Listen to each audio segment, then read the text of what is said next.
Hello everyone, and welcome to the Geeky Gaming Guild. This weekend, what we have for you is actually our first battle report for Infinity on the channel, and without any further ado, let's get into it. So, this was my first game playing my Steel Phalanx force that I just recently started, and we decided to play the Firefight mission from ITS 16. It's definitely a little reminiscent of a style of mission where you're just trying to take out more of the opponent's army than they are of you. So it's really just more like a combat focused mission, but it has a little bit of nuance to it. So some of the things you have to think about when you're playing is you have to be aware of your opponent's specialist. You have to try to figure out who their lieutenant is while also being aware of the classified objectives. And then also you have to try to get some gear out of panoplies for some extra points as well. So there's more to it than just straight up trying to take out your opponent, but it's mostly that. So my opponent was playing JSA, the Japanese Secessionist Army, and he plays them very well. He was actually the person who won our local tournament during Global Infinity Week, and he was playing JSA for that as well. He loves his tags. He uses the Oyuroi very well, and he started using the new tag, the Mechazoid, as well. We'll see which one he brings for the game today, and go from there. So the list that my opponent played was based around the Mechazoid, the new tag for JSA. What else he had going on in his list is it was primarily a single group list with just a single trooper in the other group that he moved over pretty early into the game. So he had the Mechazoid tag with AP Heavy Machine Gun, Pulsar, Panzerfaust, and Explosive Close Combat Weapon. He had Samza.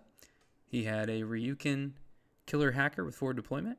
He also had a Ryukin Single-Use Camouflage Heavy Rocket Launcher loadout. He had Miyamoto Musashi Fireteam option. He had a Karakuri with a Heavy Shotgun and Panzerfaust. He had Yuriko Oda Fireteam option. A Domaru Lieutenant. A Kyosho Hacker with the Hacking Device Upgrade Total Control +2 damage. He had two Penglings. One was an Order Monkey with the Deactivator Repeater loadout. That was part of Group 1, and then his lone model in Group 2 was actually his Evo Hacker Pengling. And that was his list. So for my list, for the Steel Phalanx, I had a Hoplite Lieutenant, Eudoros, a Myrmidon Officer with Chain of Command and Boarding Shotgun. I had a Multi-Sniper Agema Marksman, a Killer Hacker Therios, and two Net Rods. And in Group 2, I had an Ectremos Hacker, the Make Forward Observer, a Feuerbach Thorkite, a Submachine Gun Light Rocket Launcher Thorkite, and then the Paramedic Thorkite. So, if you are familiar with Steel Phalanx, you'll probably notice that this is mostly what comes in the Blackwind set and the Beyond Blackwind set. That's really all I have of the army so far, other than some Net Rods that I had in my collection from one of my old Sofitech kits. I went into this knowing what the mission was, and so I tried to have a Group 2 focused around a defensive link team and then what I hoped to be an aggressive Ectremoi after turn 1. And that was how I used that combat group. And then in Group 1, I tried to use my more aggressive elements as well as the Agema to try to do most of the heavy lifting, and especially in the early game. And we'll get into how it went. So here's a couple pictures of our board that we played on and some of the deployment elements of it. So there was a couple really high points. As you can see, we had one on kind of opposite sides of the table. We had the panoplies across the middle, and then since this was Firefight, there was also two quantum anomaly zones. In the picture on the right, you can see where we sat both of those. I was worried about him putting his tag somewhere where it could see too much of the board, so I chose to put a QAZ right in the middle to try to block some fire lanes and take out some burst. And then he put one over on this far side. That way he could try to block some of my guys from getting up the board, as I did not have really much in terms of terrain skill here. So it would have been pretty rough for me if I had tried to go through it. All right, so in terms of deployment, I'm going to share with you kind of what I did with it. So I had on the far left edge, I had a Agema Marksman deployed in cover. I had a my hoplite deployed below him. I hid one of my net rods over here by them, and then in front of them, up the board further, I had my Therios, Killer Hacker. He actually ended up moving up the board from behind this building with his first order. This was actually a shot from after the fact.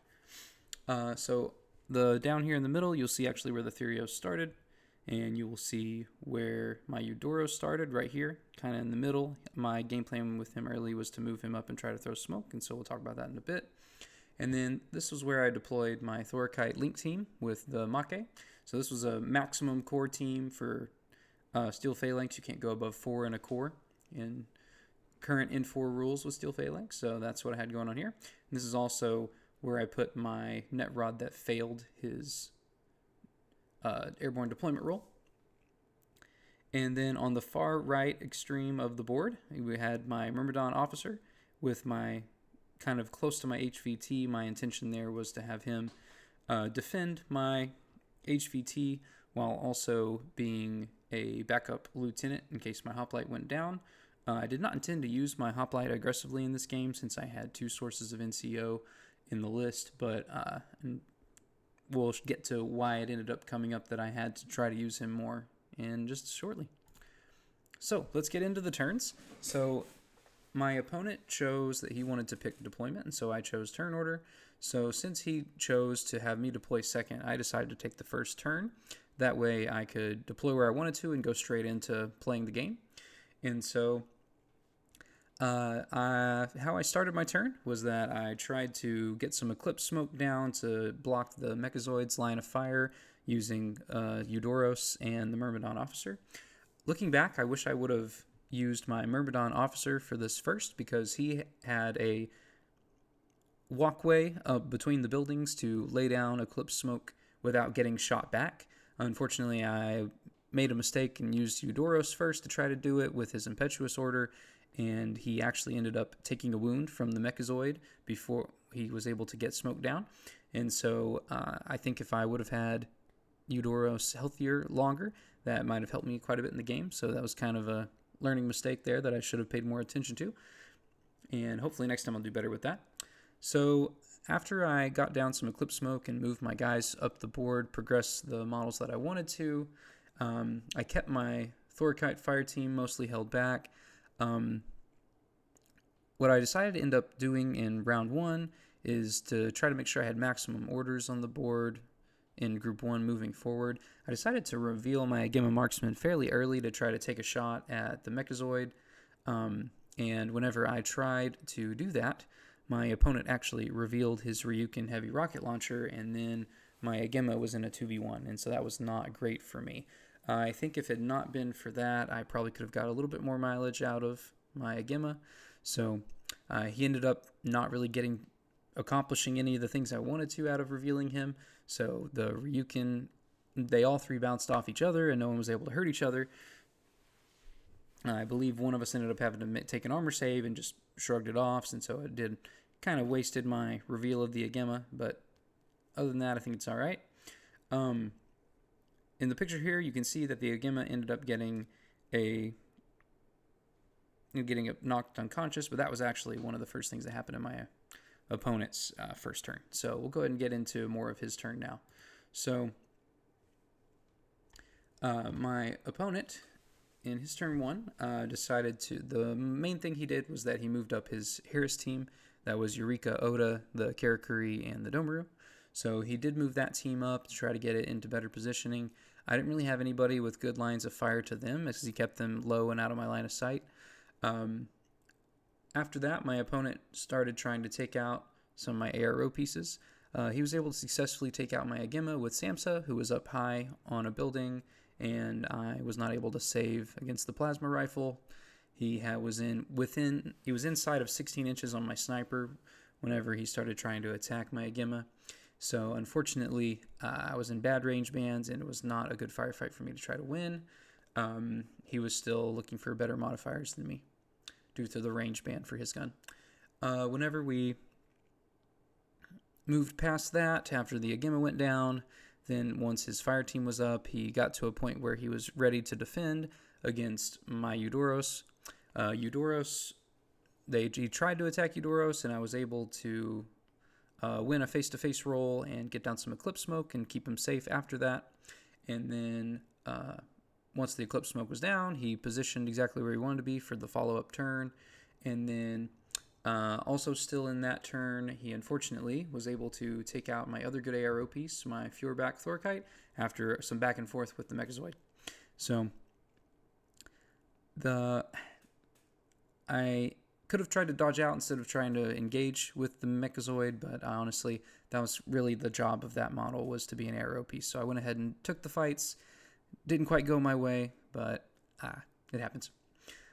After he took my guy out, his Mechazoid ended up moving further up and then going, I believe, into Suppressive after that. So that pretty much rounded out his turn one. The main things that went down round one was that my Agema went down pretty early, and then also my other good ARO piece, the Thorkite with the Fjordbach. So unfortunately, I was really down bad after that. I didn't have any super good ARO pieces left. So really, it was mostly just the guys I had in the midfield that would have to do most of the legwork from here. So we were definitely not in a good spot at the end of round one. Also worth mentioning is that my opponent was able to also activate a Panoply with his Killer Hacker that was prone on round one, and I couldn't do anything about it after he took out my ARO pieces. So he definitely did a good job of hiding there. So let's go ahead and get into how round two went. So round two, I had the first turn of round two, and I'm going to call this turn basically the end. It did not go well for me. The first thing I decided to try to do was to drop in my Extra Moy Hacker in his backline. Since it's Firefight, there's like no really restriction on where your drop troops can land, so I tried to land in the back arc where none of his guys could see me. The only guy that was able to see me after I dropped him in was going to be Musashi, so I tried to do a move and then chain rifle activation to be able to try to take out Musashi, and unfortunately I forgot that Musashi had no wound incapacitation, and he saved one of the 2 armor rolls from the chain rifle. So unfortunately, I put him into NWI, and then my opponent, I did not successfully make my armor roll on the crackback, and so my guy went unconscious right after his first real game action he tried to do. So it didn't go super well for me. After that, I realized if I wanted to do anything else with my relevant pieces in the game, I needed to try to take out Samsa, because he was just standing Overwatch over all of my relevant pieces that I had left in the game. So the first thing I tried to do was I tried to take it out with my Hoplite. I thought my Hoplite would have had the best odds, but I did not think about the fact that I was going to be -6 to shoot as like a baseline from cover and then from the Mimetism on Samsa. So even though I was in good range bands for most of my shot attempts with the Hoplite, the first exchange, I think we bounced off each other. The second time, he got a wound on the Hoplite, and then I tried to go one more time with him, and unfortunately ended up losing my Hoplite as opposed to being able to wound Samsa. I was really hoping I'd be able to do the extra rule, just be able to take him out, and it just did not go my way. Definitely think that Samsa and her Mimetism is not something I should probably engage with a firefighter that doesn't have any kind of Spectral Visor, especially with him being in such a good position with cover. As you can see, with Samsa being up here on this ledge, it was really hard for me to deal with.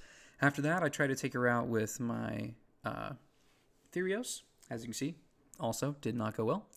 After that, I tried to take her out with Eudoros, because at this point I felt like I had committed so hard, I needed to try to take out Samsa so I could try to actually do things in the game. And Eudoros, whenever I activated him, basically I had a choice. I had to start that activation within line of fire of the Karakuri with the heavy shotgun and also Samsa.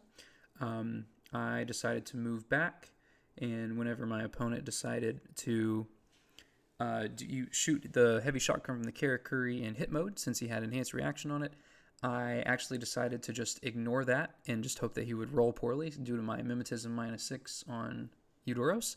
And so I decided to just go in right into Samsa with my Mark 12, and I lost that firefight and went in, took my second wound and went right into unconscious. So even though my opponent gambled and I think ended up not getting any wounds on me with the heavy shotgun. Due to the mimetism, I still went down again to SAMHSA. So at this point, I was definitely hurting quite a bit. After that happened, I tried to use what was left of my Group 2 to try to do something. I tried to move the Maquet out, and unfortunately, SAMHSA again took down my Maquet, even though he would have had a better chance at that firefight than he did. Unfortunately, a breaker combi outside of 16, not super good to go into someone who's in a good range band with that's in cover, so it did not go well for him either. I definitely, at this point, probably sound like a broken record, but literally SAMHSA took out about half or more of my army in this game. So it was quite an excellent deployment spot by my opponent on where he put SAMHSA, and there just wasn't much I could do to try to take him out. I tried my best, but it just did not go well for me. I'm not really sure what I should have tried to do differently, because having SAMHSA overwatching on one side of the board and the Mechazoid and Suppressive on the other, I just did not have a good way to advance, and so definitely wishing I would have had a better way to combat that. So anyways, that was my turn 2. Very, very bad for me. At the end of my turn 2, going into my opponent's turn, his turn 2, I did not have much left. The last thing I tried to do with my remaining orders in my turn 2 was I tried to move my Myrmidon officer to where he could try to go after my opponent's HVT, so maybe I could score some points. And then basically, since all I had left alive at that point was 2 Thorkites in Group 2 and then 2 Netrods in the officer in Group 1, my opponent decided to try to eliminate my remaining usable models. So on his turn 2, he started off with using SAMHSA to take out both of my remaining Thorkites. I almost took him out with the light rocket launcher. He was able to shrug some armor saves, and then he put another round of shots into the light rocket launcher Thorkite and took him out on the second try. So fortunately, that was the end of Group 2 after SAMHSA did his work. And then after that, he moved to the Mechazoid and decided to try to take out my Myrmidon officer. First thing he did was that he jumped across to the building, and then he jumped down so that he would, in one or same order, he could move into the window of the building that was here that my Myrmidon officer moved into. And then he decided to try to take some shots into the Myrmidon officer. I thought, even though I had Mimetism 6, that due to his burst, he would probably try to use his AP heavy machine gun into me, but I probably should have thought a little bit better about that, because since I assumed he would be shooting that gun, I decided to do hit mode with my boarding shotgun instead of going for a auto hit, and it got lucky, and I won that face-to-face. I managed to get a hit and get an armor save, but unfortunately I didn't do any wounds to him, and he actually tried to put the Pulsar into me instead, and fortunately I was able to pass that armor save. And so after that order ended, he decided to go into combat with my Myrmidon officer, and that was actually probably the most fun thing that happened in this game for me, because I actually won, I think it was the first 2 face-to-face rolls in melee combat with the Myrmidon officer going into the Mechazoid. The Myrmidons are no slouch in melee, so I actually did okay in that. I was able to get 1 wound onto him, and then the second time that I won the face-to-face roll, he was able to make the armor save, and I didn't get another wound onto him there. And then in the third round of melee combat, when we went back and forth, unfortunately, due to the power of an explosive CC weapon, I could not survive the 3 armor saves that I needed to make whenever he won a face-to-face combat roll finally. And with the death of my Myrmidon officer was also the death of any chance I had to score any points or really do anything. We talked it out, and my opponent would have been able to score all 3 of his classified objectives still. He had enough models and enough orders around to be able to take care of that. So we assumed that he would dedicate his entire round 3 to getting his classifieds, and so it actually would have ended in a final landslide victory for my opponent playing JSA. It would have been 10-0. Hindsight, some final thoughts on the game. That was the first time I'd ever played against SAMHSA, and I did not, and honestly just anyone using a plasma weapon in general. I haven't got to get any games against other common plasma users yet. So SAMHSA was very strong. Between how well he was able to deploy SAMHSA and then the lines he was able to get on most of my relevant troops, it was tough. Now, to be fair, Samsa shrugged a good, I think, 5 to 6 armor saves in this game and passed all of them.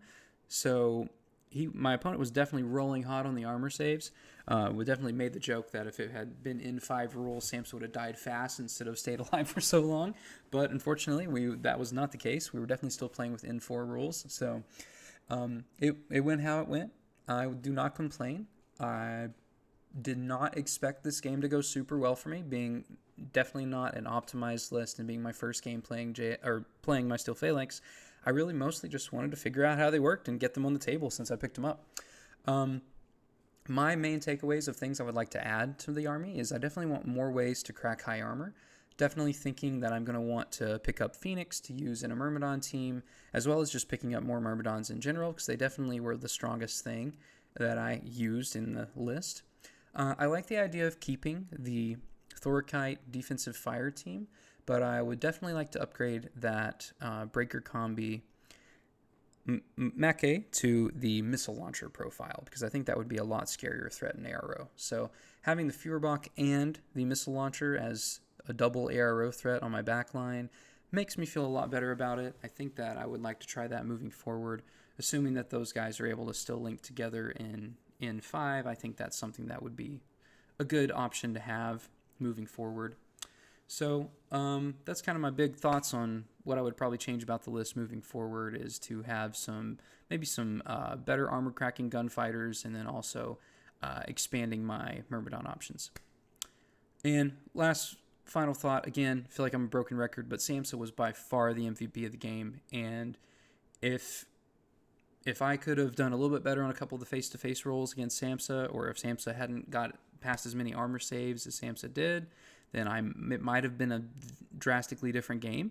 But then again, I did not have a lot of good answers to the Mechazoid in the list, other than what died early in the game. So push comes to shove, probably the best I could have done is try to make it a points game where maybe I was able to keep it close on points, but overall, I wasn't in the dice were not my fan today. But that's okay. It was a lot of fun, and as usual, when I play Infinity, it doesn't matter if I'm winning or losing, I'm still having a great time, and that's one of the main reasons why I enjoy the game so much. I always feel like there's something to be done, and that I'm in the game up until I got nothing left. And that's exactly how the game went today. So, overall, I think it went pretty good. I had a good time. I want to give a few shout outs to some people that you guys need to check out and that I just want to say thank you to. I want to say thank you to my opponent who played with me. He's always a great time to play with, and he's a very knowledgeable opponent, and so it's really helpful to me as I'm trying to get better at playing the game. I want to give the thanks to Games Explosion, the local game store that we played our game at, for providing awesome terrain and a great place to play. And I'd also like to encourage you guys to check out the following content creators about Infinity if you want to learn more. There's the Infinity Gamer YouTube channel, Robert Shepard YouTube channel, the Dice Gods Wargaming YouTube channel, the Whip 12 podcast on Tabletop YouTube, which has been doing their N5 Operation Sandtrap Infinity Week this week. So you guys definitely need to check that out. A lot of great content they've been putting out. And then also thank your local workhorse for building your local Infinity communities. And if you are wanting to learn more about the game or get a demo, there's going to be a lot of Operation Sandtrap demos being ran by local workhorse, so you need to get in touch with somebody if you want to learn more about the game. All right, thank you guys for checking out the video today, and I also want to do one last shameless plug here at the end. If you like what I've been starting to do with the channel, and if you'd like to make any kind of video request or see any specific content, if you guys donate money to my Buy a Coffee fund, that's linked in my bio, then I will be more than happy to take a look at your requests. So thank you guys, and until next time.